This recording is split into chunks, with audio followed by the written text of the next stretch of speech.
Hi, this is Travis from the Stephanie Miller Show. Please enjoy this clip on the Political Voices Network. Yay! Yes. Hi, Noel Casler. Good morning. Hi, Stephanie. Thanks for having me. It's always a blast to be here. Literally by popular demand. Every time we have you, people are like, we want him every day. Can we have him? It's ice cream. Can we have him every day for breakfast? What'd you think? They're too kind. You have the best followers and listeners, but thank you for having me. Well, thank you for being here. You're just such great stuff on Twitter and elsewhere, that your piece that you wrote. But I just had to get your take as a comedian on the White House Correspondents' Dinner. I thought, here we go again with them trying to cast Biden as decrepit, and he was, I thought, amazing.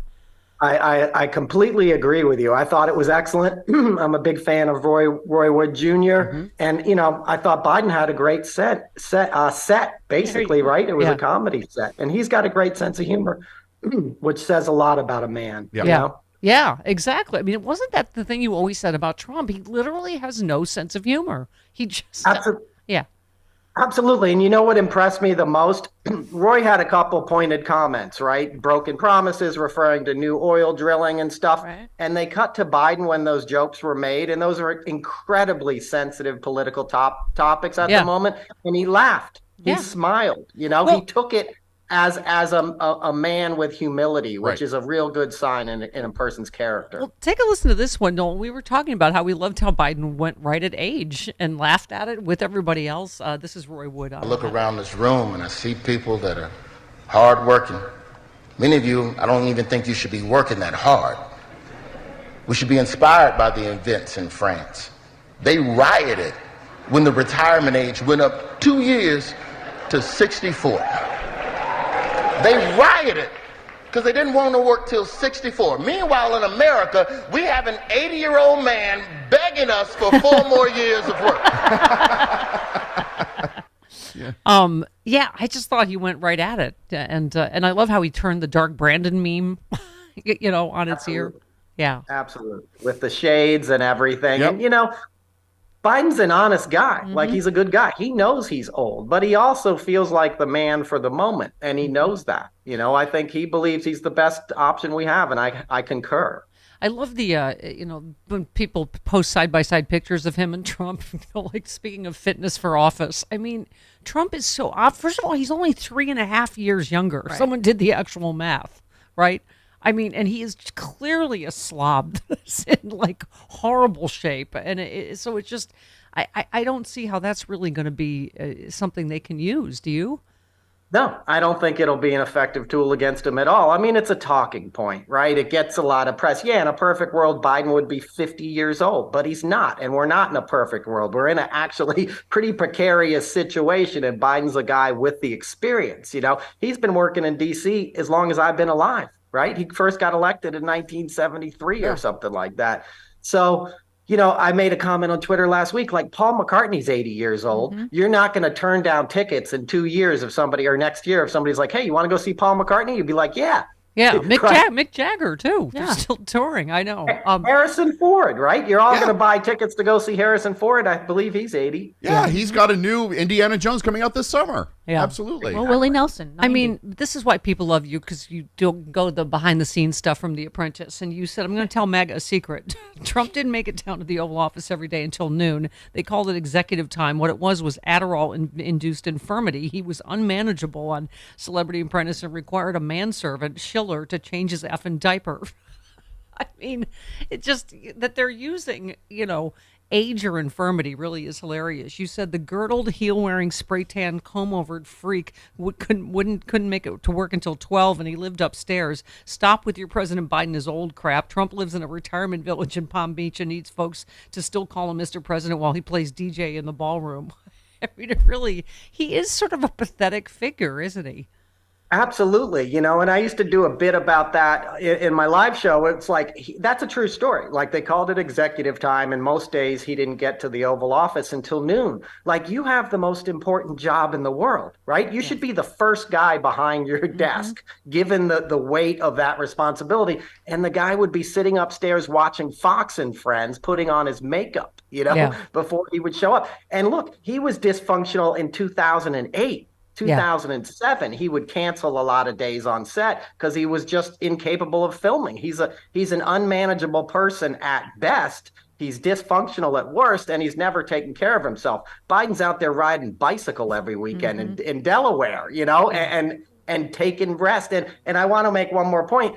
It's not like Biden has to carry his own bags. Right. People are acting like it's the most important job in the world. It's like, dude, there's a lot of people there to help you. You have a medical facility down in the basement of the White House. People are acting like he's running the Ironman triathlon or something. It's like, you're president. There's 1,000 guys around to help you in any situation. So it's silly, Yeah.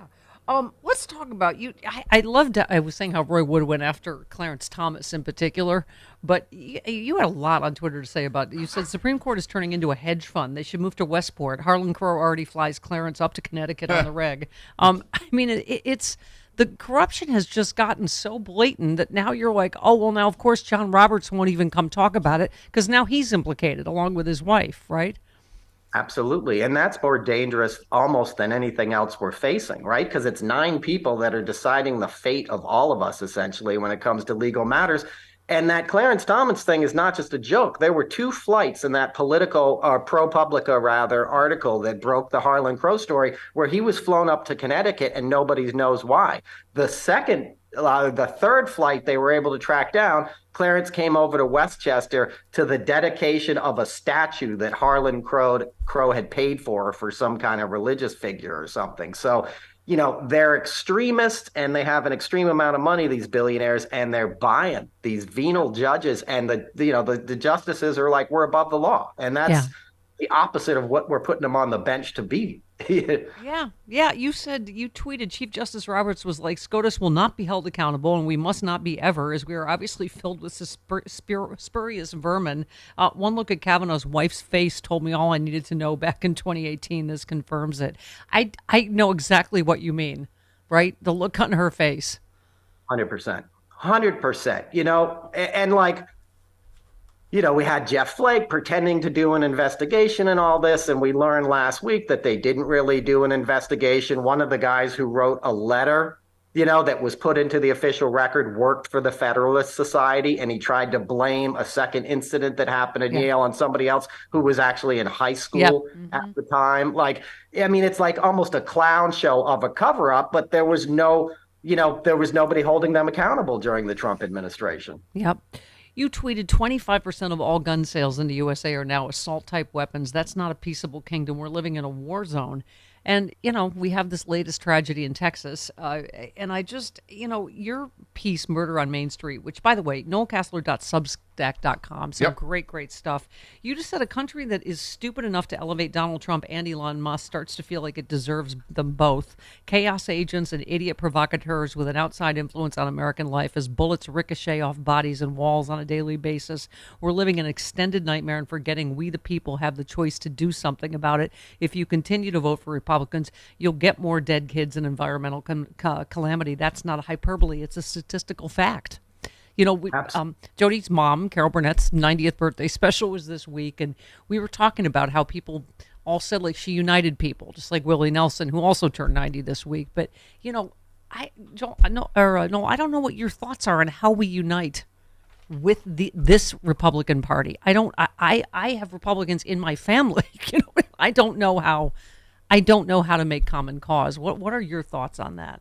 I feel like that's the challenge of my lifetime. If my work is about anything, it's about that, because sooner or later we are going to have to find a way to reach across the aisle.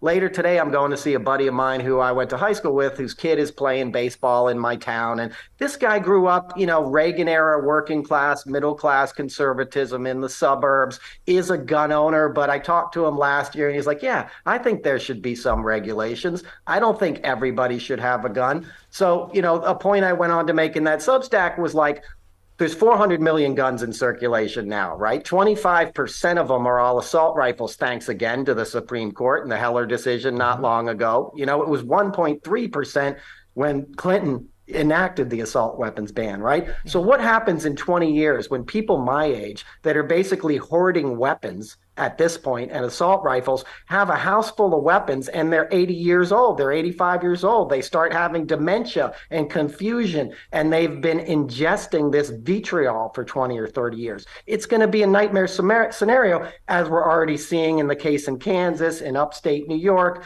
It's just, there's no way you game that out where it works out well. Even if you're taking all these guns away from the older people, where do the guns go? Yeah. Does the troubled grandson get a hold of them? Do they end up back on the street? Yeah. So I think the argument to be made is sort of breaking down the numbers for people and say, hey, do you want your neighbor having 40 guns in his house that he's no longer able to secure? Does that sound like it's going to provide public safety, or it's going to be a headache every time you turn around? Yeah. I'm reading from your piece. Angry old men are killing our babies. At the same time, they're forcing women and girls to have babies via some neo-fascist interpretation of Christianity, aided by the largesse of billionaires upon the conservative judiciary that is all too happy to rule in favor of extremists because it pays so well.